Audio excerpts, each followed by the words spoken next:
Merci Marianne. Good morning everyone. Bonjour à tous. As I'm wearing my hat as a lecturer at the ANU this morning, I will speak in English this morning and in French this afternoon, so we can have a bit of balance here. So as Marianne said, yeah, we prepared this talk with my co-author Maggie Otto, who couldn't be here this morning. Unfortunately, she's working in Canberra, but she's playing a significant role into this project from the very beginning. So we wanted to present you a project that concerns on Australia-Pacific archaeological and ethnographic collections at the Australian National University. It was somehow a small-scale project that within our school that turned into kind of a model for managing collections in a multi-dimensional way for the other areas of the university. So just as a start, to give you a bit of context, I'll start with an overview of the collections at the ANU, which is located in Canberra. Despite only being established in 1946, the ANU has accumulated vast collections of physical material, usually as byproduct of research, teaching, and heritage activities across the various academic faculties. As one would expect from university collections, they are very diverse.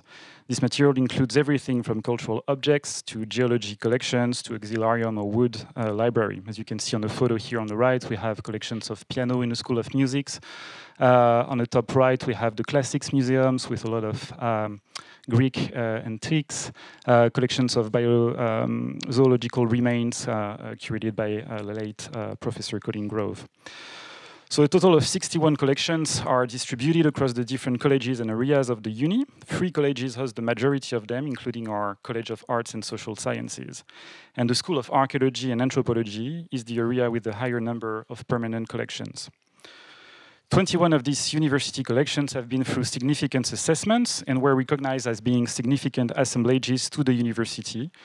And over these 21 collections, 9 are in the School of Arch and Anthropology, which groups 3 disciplines: archaeology, anthropology, and biological anthropology. They consist mostly in excavated archaeological assemblages or collections of cultural artifacts made by anthropologists, but it also includes collections of artworks and zoological reference material.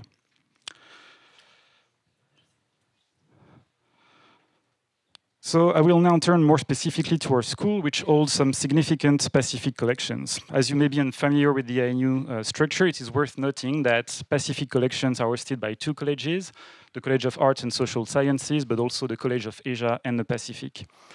Both colleges have ARC and ANT working in the Pacific, but the research school was divided in the 1980s for various reasons. A large part of the archives that some of you may be familiar with are actually hosted in the Pacific Manuscript Bureau in the College of Asia and the Pacific.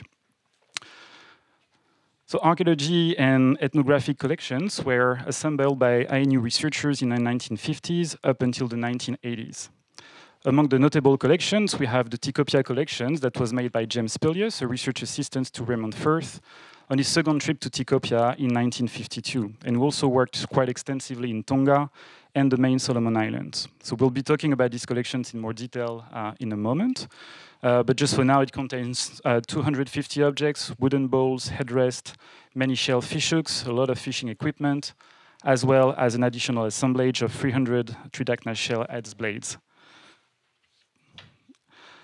Also, we have assemblages of several hundred items, each from anthropologists Mary Ray, Ralph Bulmer, and Bob Glass, who undertook PhD research in the New Guinea Islands in the 1950s. PNG was then a big area of research interest to ANU at this time.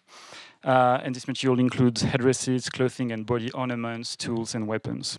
And finally, we have archaeological collections, such as Mary Jane Mountain's assemblage from the Nombe rock shelter in PNG. So since the collections have been at the ANU, they have rarely been used in research or teaching. One reason for that is that they were physically inaccessible. A lack of storage meant that they were moved around from storeroom to storeroom and never accessed or widely known about. On the photos, the Tikopia collection, as it was back in 2016, when I joined the ANU, it was stored in a small room in the basement of the School of Music. It was not really taken care of. It was taking dust. There was no proper management or storage. So obviously, this was of great concern to me and some of my colleagues a few years ago. Many of the object collections in the school were assembled with the intentions of using them as teaching examples. However, trends in research and teaching matter meant that these collections fell out of regular teaching use. And because this material wasn't visible or accessible, the new staff members never got to know the material. So all of this has resulted in this collection sitting in storerooms, unseen for decades, with very few people knowing it was actually there. The material was not connected in any way to the original indigenous communities. So of course, another concern for many staff in the school. Author Maggie Otto joined us at that time, and she was put in charge of these operations. And they are now stored in open shelving in a dedicated and protected storeroom. Since around 2015, there has been a concerted university-wide effort to improve the management of university collections and legacy research material across the board. The aim was to improve collection management practices and policies. This work has also included repatriation of material when we have claims, undertaking provenance research on the collections, and community engagement projects. The ANU has been involved in several repatriations and restitution projects. For example, the return of ancestral human remains of the Mongo men to the Free Traditional Owners Group at Willandra Lakes in Central Australia, and more recently, the announced restitution of looted classical antiquities to the governments of Italy and Cyprus from the ANU Classics museums. Of course, the ANU takes all requests seriously and will support unconditional repatriations of collection material, and they also proactively research the provenance of legacy collection to pursue repatriations to communities in Australia and internationally. So at the ANU, we do not have a museum, with the exception of the Classics Museum that I showed you before on the slide, where this material would be displayed or transferred. And the goal is actually not to get a museum. Rather, the focus of the ANU is to align our collections with the university priorities of research and teaching excellence, as well as reconnecting the collections back to the communities. One of the primary projects for the School of Archaeology and Anthropology was cataloging and improving the storage of the Pacific collections, resulting, as you see here on this slide, in a more accessible and appropriately stored collections. All objects are now fully catalogued and photographed. Okay, thank you. Just going back to this one. So as you can see here on the photo, we have the shelves with parts of the Tikopia and the Solomon Islands collections, including many kava bowls and plates, headrests, fishing implement and ritual carvings, adzes and various stones and shell tools. And there's also featherwork from PNG and Tapa collection. So in 2020, we received some funding from our school to start the digitization of selected objects. To do so, we created a website that showcases the objects with high-quality photographs and videos, along with short vignettes written by current staff, students, and external researchers, and indigenous community members. The idea was to bring people together to reflect upon the narratives that the objects tell us. Focus is given towards the objects themselves and the diversity of stories they hold. Some stories may be historical, others focused on innovative analytical approaches, others on community engagement, etc. So we wanted to give the objects an online presence. The ANU currently does not have an online catalog for the collections. One is in the works, but it's still a couple of years away. But we wanted to have a public presence that said that, look, we have collections, we are active and open about them now, and people can contact us and ask more if they want to come and research those. So basically, the objectives were threefold. The first one was to actively engage the school researchers in the investigations of our collections and highlight the diversity of expertise, perspectives, and analytical approaches within our school. The second one was to highlight the history of the collections in the school and document the contributions of key figures in our discipline, such as John Mulvaney, Isabel McBride, Sue Bulmer, etc. And gives us the opportunity to reflect critically upon the institutional history and the role of these legacy collections in the making of the disciplines. Finally, to consult and collaborate with indigenous representatives and communities to ensure that the perspectives are accurately represented into this project. We expect to develop collaborative networks with them for future and more in-depth projects on each collection. So the web platform will also offer an educational resource to communities. Importantly, it was also to promote this collection as a research tools and opportunities within the school. And one of the main goals for many of the collections at the school is to get them back into use for teaching and research. We wanted to show some examples of people who are using them currently in their research and who were re-examining collections using new techniques.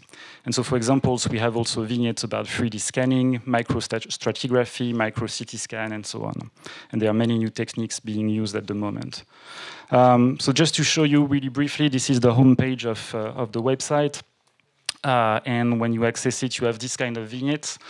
These two ones are about objects from the Tikopia Islands that we redacted with my colleague Charles Radcliffe, who's a Solomon Islander archaeologist, who wrote about the Urunga Tikopian headrest.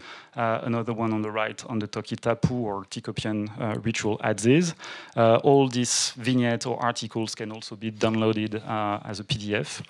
And we're trying to, of course, not just describe the object, but bring to light different kinds of stories about the way they were acquired, what they meant for the communities, including also the stories that were told to Firth by the Tikopia elders at that time of the fieldwork. We also have some search map options here. So of course, this is just the beginning of the project, and we're continuing to input more vignettes with time as people are writing them and collaborating with colleagues. So the digitization project represents the first step in a larger vision of opening up the school collections for future research that would eventually lead to publications, exhibitions, visits from communities, symposiums, and so on. Our ultimate long-term vision is to produce detailed analysis of each major collections, ideally presented in a series of monograph and coffee table book exhibitions, digital galleries, etc. And I must say that such initiatives remain very rare for university collections across Australia at the moment. So now I would like to return briefly to the Tikopia collections, which we further engage with in parallel to the digitization project. So Tikopia, as you may know, is a Polynesian outlier located in the Santa Cruz Islands and now falls administratively in the Temotu province of the Solomon Islands. It was first occupied by the Lapita people who settled on Tikopia 3,000 years ago. The greatest body of writing on Tikopia was compiled by Sir Raymond Firth, one of the most notable anthropologists of the 20th century. Firth conducted 3 seasons on fieldwork on Tikopia in 1928, 1929, then in 52 and 53, when he was accompanied by James Pilius, and finally in 1966. He was a prolific documenter of Tikopian life and forged strong and reciprocal relationships with the community, through which he amassed a vast corpus of information and collected many objects. And Firth was foundational in the establishment of the ANU in the late 40s, and in particular the Research School for Pacific Studies. So both the 29 Firth collections and the 52 Firth Pilius collections were initially housed in the Institute of Anatomy in Canberra as part of the National Ethnographic Collection. In 1989, the National Museum transferred the ownership of the first collection to the Australian Museum in Sydney, where it's been researched, among others, by Elizabeth Bonchek, who wrote this monograph. And the first Pilius collections remain at the ANU. So the reactivation of the Tikopia collection through the relocations, cataloging, and digitization project created new opportunities for research and for training students. The collection holds the largest ever collected assemblage of Tridacna shell adze blades, 356 in total, supplemented by various shell gouges and chisels. This formed the basis for Belashaw's thesis in 2022, and this is the first student research project coming out of the school collections. These results, currently under publications, also further adds value to the collection. Among the shell blades, we had some dark brown colored ones that we suspected to be covered with a mixture of frenga, or turmeric, which is of high ritual significance on Tikopia. And so to explore this hypothesis, we established a collaboration with Carney Matheson from Griffith University to conduct residue analysis. Additionally, Mathieu Leclerc and myself will be soon analyzing the geochemical composition of other stone blades to source their exogenous origins and shed light on long-distance exchange networks that the Tikopia were part of. To finish, and as we previously mentioned, one key goal for the university was also to seek and create opportunities to reconnect the collections with the communities. And this is, of course, particularly important for the archaeological and ethnographic objects in our school, which, as I said, have remained largely unknown for several decades and now come back to light. So the website indeed generated some interest, but as we were reactivating the collections, we tried to be further proactive with regards to reconnections, and especially with the Ticopia collection. So through the intermediary of a collaborator, Charles Radcliffe, who's a Solomon Islander archaeologist that was then based at the ANU and is now in Otago in New Zealand, we established contact with the High Commissioner of the Solomon Islands, His Excellency Mr. Robert Cicillo. And in June 2020, we organized the visit of the collections that he attended with his Deputy Commissioner, Mr. Trevor Ramoni, here on the photos. The visit of the storeroom was followed by a series of presentations and discussions about the ongoing research project and potential avenues of collaborations in the future. The question of the return of those, or at least some of these objects, was evoked, although there is no specific request at the moment. This response is mostly due to the difficulties of properly storing them at the Honiara Museum, and even more so on Ticopia Island. However, we decided to make these collections accessible to the Solomon Islands communities in two ways. One is to prepare a series of posters presenting the results of the studies and analysis done on the shell blades so far. We are in the process of producing them with translations in the Solomon Pidgin to be exhibited in Honiara, but also to collaborate with Ticopia Islanders living and often traveling to Canberra to produce posters in the Ticopia language. And this will be sent to Ticopia next year as a direct resource for the community. And the second project is to organize an exhibition at the Solomon Embassy in Canberra, where the selected objects will be put on display for the Solomon community in Australia to visit and see. So just to finish here and conclude, I mean, although this conference primarily deals with museum collections, we hope that this overview of our INU project shed light on similar challenges, questions, and opportunities when it comes to university legacy collections. So, of course, the collecting histories and archaeological fieldwork in the Pacific have been long tied to the development of universities and archaeological and anthropological disciplines. They have been often overlooked or even remain unknown for a very long time, but for the past decade, I would say, there has been a new awareness of the significance and potential. So now it seems to be a right time for many universities in Australia to reactivate these collections along the four goals that we discussed today: preserving, teaching, researching, and sharing.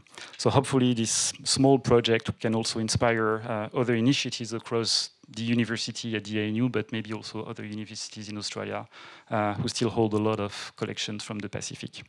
Thank you very much.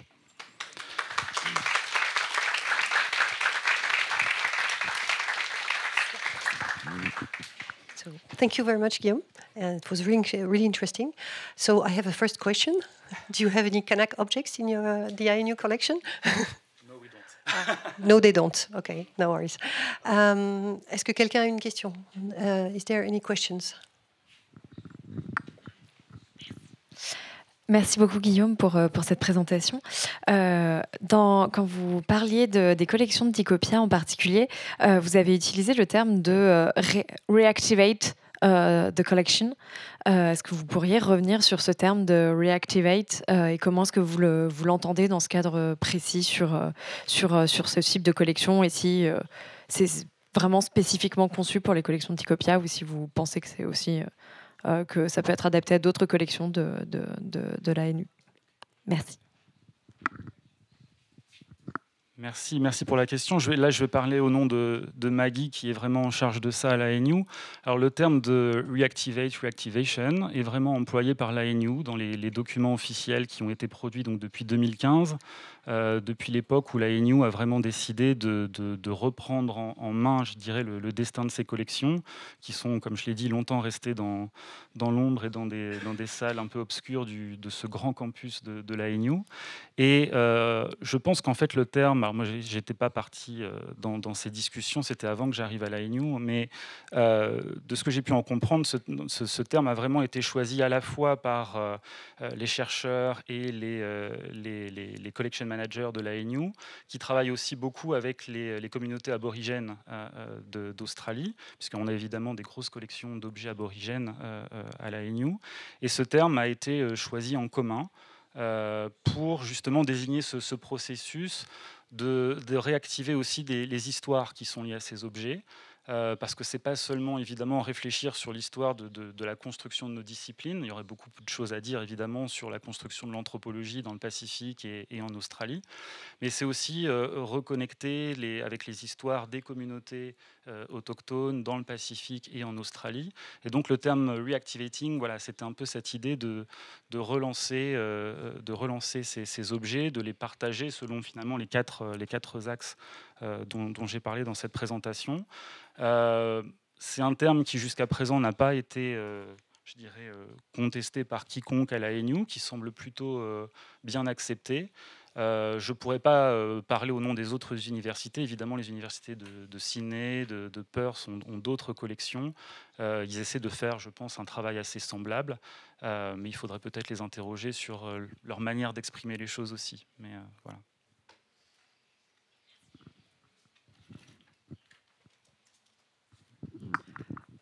Une autre question éventuellement?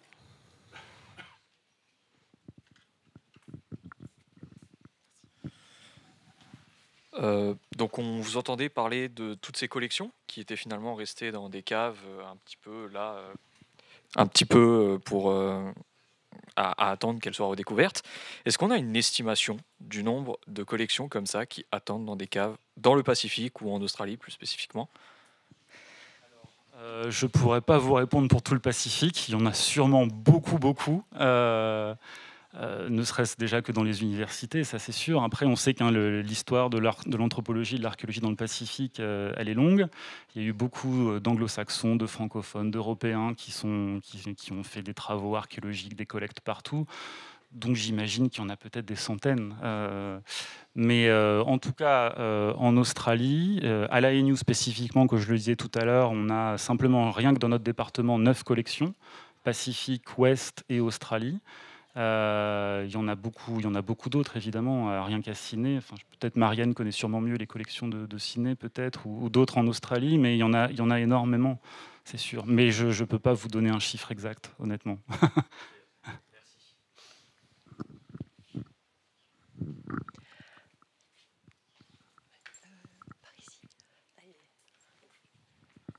Une dernière question.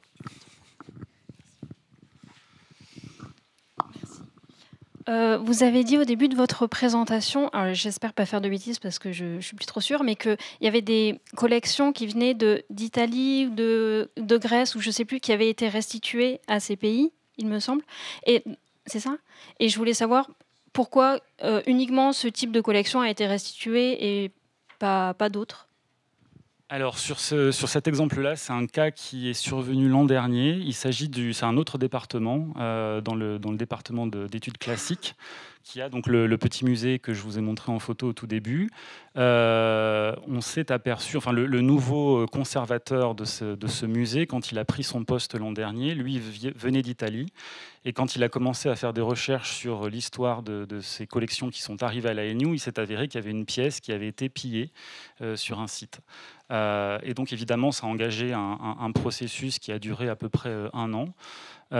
Et l'Italie a fait une demande spécifique de restitution de cette pièce qui je pense, aujourd'hui a déjà été restituée. Je pense que ça est arrivé il y a quelques mois. L'ambassadeur d'Italie était venu et la pièce a été restituée, évidemment. Voilà. Il se trouve qu'il semblerait qu'il y ait eu des choses un peu obscures au moment de l'acquisition qui, je pense, remontent aux années 60 ou 70. Voilà, c'est ce que j'ai entendu. Mais comme ce n'est pas mon département, je n'ai pas toute l'histoire en entier, mais voilà ce qui s'est passé grosso modo. Ouais.